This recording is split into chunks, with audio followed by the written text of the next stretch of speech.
Et il y avait une autre vidéo sur aussi une pathologie pédiatrique.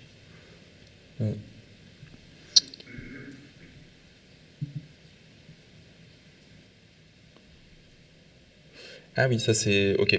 Et donc ça c'était un cas pour le coup de PVF, où aussi j'ai disséqué par voie postérieure, et qui avait saigné là sur l'artère hyaloïdienne. Et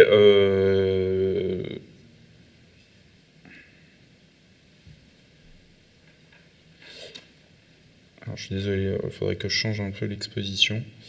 Et pour le coup, dans ce cas-là, il y avait une opacité sous-capsulaire postérieure. Et donc, j'ai fait la cataracte pour retirer cette opacité capsulaire. Mais c'était un peu pour répondre à la question de est-ce que c'est toujours dissécable ou pas. Et là, on voit l'artère hyaloïdienne qui flotte à l'intérieur de la cavité, que je vais un peu brouter parce que là, je suis sûr de ne pas avoir de rétine à l'intérieur. C'est vraiment juste le résidu d'artère hyaloïdienne et pas ce pli comme on a vu hier. Mais ça, c'est plus des formes mixtes antérieures et postérieures. Et donc, effectivement, on trouve le plan de dissection pour retirer le pédicule rétrocristallinien. Mais après, on se retrouve avec cette opacité cristallinienne postérieure qui gêne l'axe visuel. Et dans ces cas-là, je fais la chirurgie de la cataracte.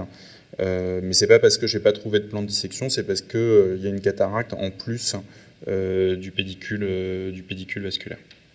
J'avais juste une petite question. Vous faites un laser 360 en systématique? Alors sur le cas de la VREF, je le fais parce que la rétine est avasculaire. Sur les cas de PVF, hein, on a tendance à les faire plus facilement maintenant.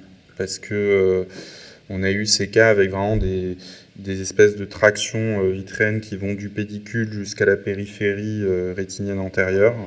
Et donc après, on se retrouvait avec des décollements de rétine, et quand on les reprenait, on voyait que c'était vraiment des micro-trous périphériques quand tu faisais de la cryo. Donc on a tendance à le faire, et un peu pareil pour les Marfans.